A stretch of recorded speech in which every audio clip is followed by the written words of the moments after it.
is an internationally acclaimed photographer whose tenacity for storytelling and authenticity positively impacted my life as a subject of his work. And he continues to inspire, impact, and empower others through his art. Shakespeare in Detroit was lucky to have him shoot video in stills of us in 2014 for the February 2015 in-flight edition of Southwest Airlines' magazine, where he told our story of working in spaces throughout the city of Detroit. He shot everyone from theater icons like Alan Cumming, who I love personally, to entrepreneurial maverick Richard Branson. His book, right here, this book right here, Women's Work, Stories from Pioneering Women Shaping Our Workforce, was recently published by Simon Schuster. He's from a place called Titusville, Pennsylvania, in the Rust Belt, as we are here in Detroit, Michigan. And I'm so lucky and so excited to have him on the podcast. Welcome to the Power 15, Cris.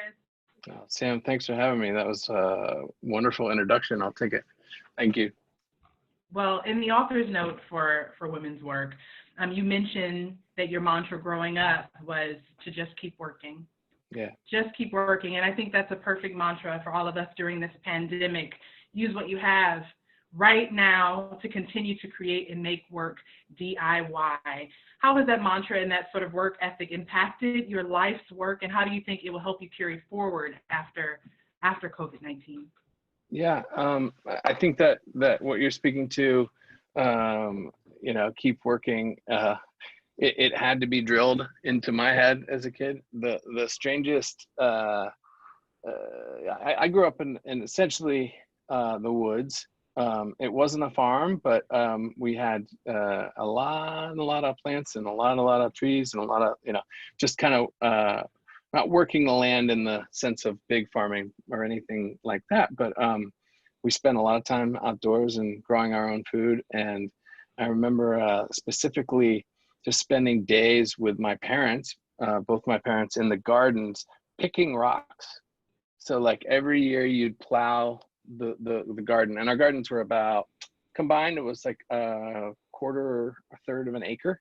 So they were quite large gardens, and you just kind of go down the lines and pulling rocks and throwing them into the tractor trailer and then dumping these rocks over the hill. It's just like this, I mean, sometimes then, but like the really monotonous work, and never getting it until like, I feel like in the last year, even like being conscious of it with my own kids, of like, here today we have raised beds. We have new kinds of raised beds like these. Ever heard of a hugel garden?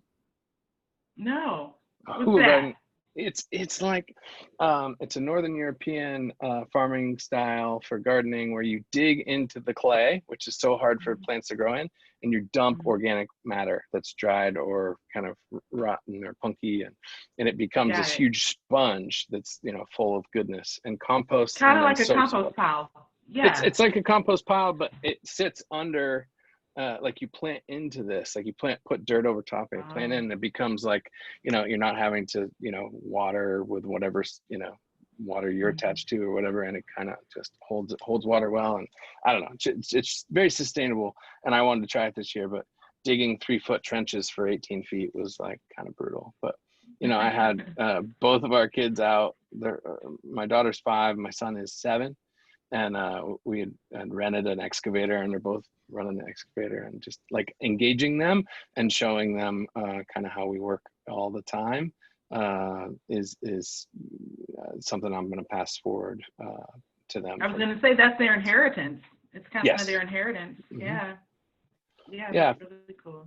And and during this time, Sam, most important thing to me when we saw this coming was trying to keep some consistency, making sure that everybody that was on our team and employee team, and then beyond us, doing as much as we can. I wanted to make sure everyone stayed employed.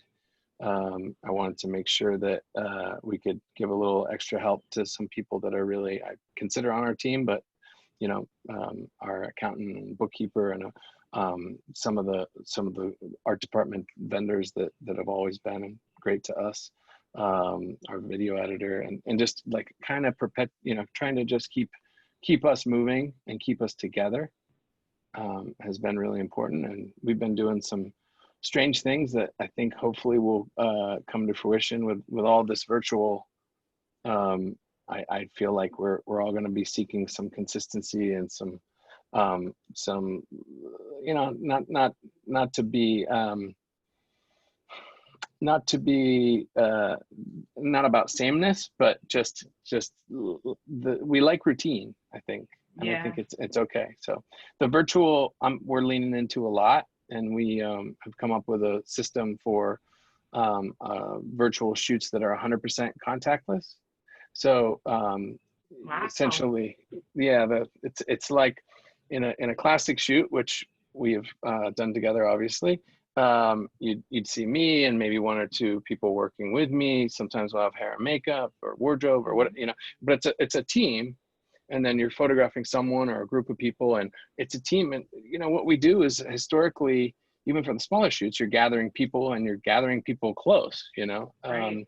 So what we have worked on is the idea that if, now we're seeing a lot of openings now, and I think that's positive, but, and things are changing, but if we would somehow come back into a, you know, some sort of quarantine shelter situation, that we could still be able to create the pictures, the visuals, the images we want to make, but then staying as safe as what we know or what we understand to be. So yeah, you are from the Rust Belt, figuring it out. Yeah. I mean, it's just that's what we do. Yeah. That's what we do all the time. Yes. You know, I really love your book, obviously, Cris. The fact that it's your byline, but you allow space for us, for those of us who are in it, to tell our own stories. And I think that that's a beautiful example for a lot of people who have platforms to create space rather than to take up space, because those are two totally different things. It's such a powerful thing to do also in terms of equity and empowering others. Now, how did you do that, and what inspired you to give us the capacity to do that in your book? What was the inspiration for that? You know, when we started the project, and it had some popularity before it was a book or a book project, it really it became clear to me that one, my best means of communication is through visuals. So and one of my if I was to have more voice in the writing, which I had zero intention at any point, it just would be terrible. I think there's writing's not my strength, but the key to why I chose to do this is, one, I don't really feel I have any business telling your story or telling Indra's story. You know, this was meant to be the voices in their own voice, the women's voices, that however they want to tell their story. If it was about something they want to share that they've never told the world, or if it was about just reflecting on their personal history, their career, some situations, as deep as anyone wanted to go, that I wanted that choice to be theirs, each woman's. So, you know, there's unique expression in the pictures with each shoot, and you can see, you know, there's some common thread to the pictures, but there's some uniqueness to each one. And also, you know, some of those, even there, when possible, and I think maybe you remember this too, I like the collaborative process a lot. And I like you knew Shakespeare in Detroit, and so, like, I know what I can bring, but a lot of what I bring is just listening. And so, like, you can use me to do what we do. And you're the only person who could get me to stand on top of a building. Yes, that was great. I remember ever. Yeah, that was funny. I you know, when we do these interviews, this is a little bit of a sidebar I'm taking away, but I have like misshapen earlobes, and I spent a lot of time as a child working out how to like wiggle my ears and my nose, and because of that I have a lot of control, and I just shake them out. So sorry, you might have to edit that part out. That's okay. That's why I use these. Oh, it's yeah, I'm gonna be switching soon. Yeah. Well, for anybody who's this is just a sidebar too. Since we're all at home, and if you need to take a break from YouTube or watching TV as I need to, because I won't be watching any news for the next 48 hours, order this book. I think I think we need more beauty in the world right now, and I think we need to be reminded of it. And I think women's work is a perfect way to escape some of the things that are happening during these really hard times.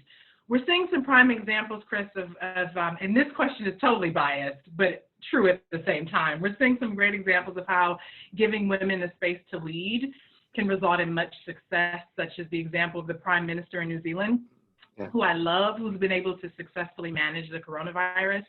Women have imprinted, you said, confidence, freedom, and drive into your life. What impact do you suspect we'll have?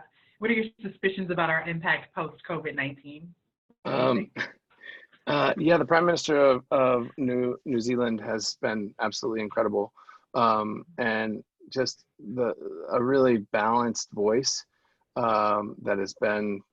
I wish we had it in the States. Without getting overly political, I hope we see a stronger, and I mean when I say stronger, a stronger balance. It's very obvious to me when you see the group photos in politics that we need more of a woman's voice. I think on the whole, I see continued growth. I mean, I will say there's, we were starting at a really uniquely unequal place, and we're seeing more balance, and it's more to me about, and what this book hopefully has an impact to,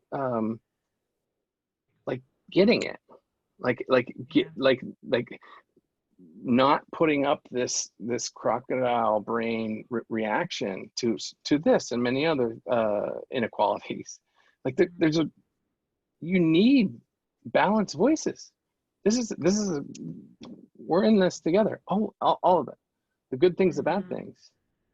And so, for us, like with our business,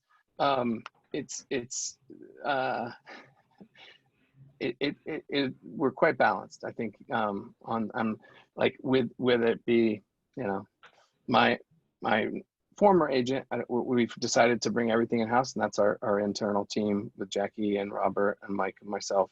But like the most trusted people in my business, the people that have actually had some really significant positive impact that have helped me grow. It's not some guy.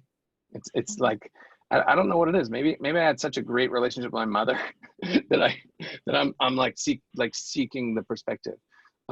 My wife, who's directly not a large part of our business, but so much of her knowing me and really being this person that can see, just detached from my own conscious, like how I behave and how like on voices, like it's just, she can just sense this about me, and there's something innate there that has really been a big part of kind of steering our ship. So on the whole, I'm bouncing around a little bit here. I hope that across the board people understand more why a woman's voice matters, and then I think you'll start to see more conscious decisions about this happening. So yeah, and just one more note about women's work. The cool thing too is that it's not a monolith of women. Like, all of us are different. We all do different things. We all look different. We're all shapes, sizes. We all have different backgrounds. You see a vast representation of women in this book, and I think that's what also makes it spectacular, and relatable. No matter who picks it up, you're going to find a story in here that makes you feel like home. It's a mirror and a window. It's a mirror for those who might be able to look in here and find a woman like them, and it's a window into a world of a woman that maybe you wouldn't engage with or meet otherwise. So yeah, those are two more reasons why I love the book. Photographers are able, Cris, to capture moments in time that last forever, obviously, which is so necessary and just cool. Are you shooting anything right now that marks this period of time in world history? Like, I'm just curious if you have been on the streets, like in PA, maybe kind of documenting anything as regards to the pandemic, anyway. I haven't as much. There was a really good friend who is a rock star author herself, Joe Piazza, like right at the beginning was like, I want you to go do this. And I'm like, I do too, but I can't. Like I as a father, and in a way, I feel very responsible for everyone in my circle, and the people that work for our company, and also, of course, my family. And there's was certainly some fear there, about just uncertainty, and so I didn't tackle anything like that head on, but instead, we worked and continued to work very hard on virtual solutions, being able to do exactly what we did before, which was, that the idea of photographer as documentarian is one thing, as a journalist.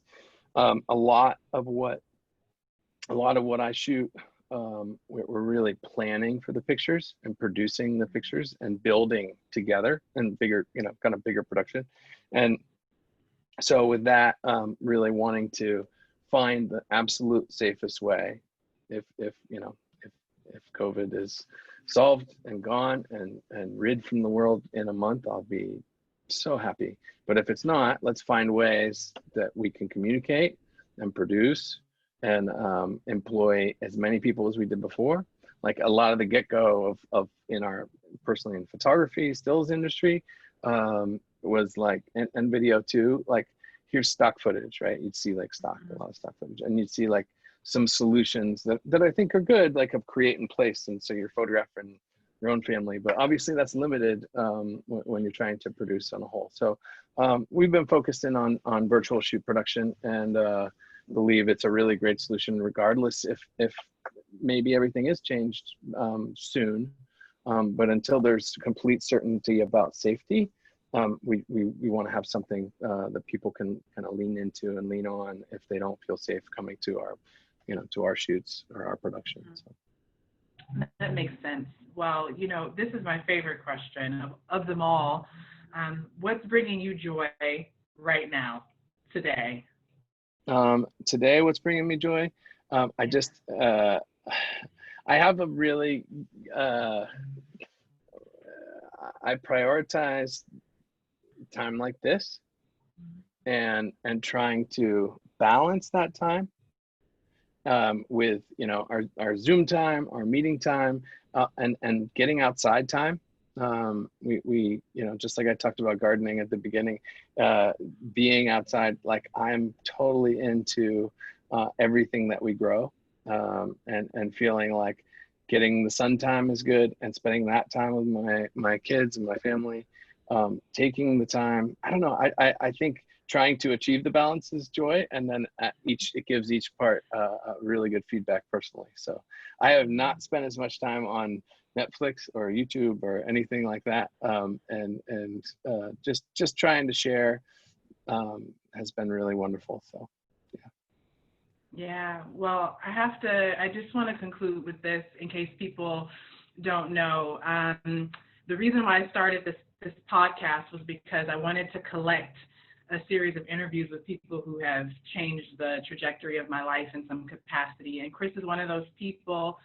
People often wonder how I know all these fancy people nowadays, and it's probably because they saw the photograph that Cris took of myself and of some of our company members, which changed everything from funding for Shakespeare in Detroit to opportunities for me to freelance here and there, and also to have a lot of advocacy out in the world from people who have a lot of influence. So, Cris, cool. You're amazing. Thank you for helping change my life, and thank you for bringing some joy to my life, and for putting me in a Simon Schuster published book. I mean, geez Louise, awesome. I'm so grateful for you, and thank you for today and your time. Sam, you're wonderful. Thank you for this. I'm so glad that you've had so much success and continue to grow. Well, thank you. Take good care. I'll let you get back to gardening and to the kids. All right. Thank you, Cris. All Sam, right. see you soon. Be well. Bye now. Bye.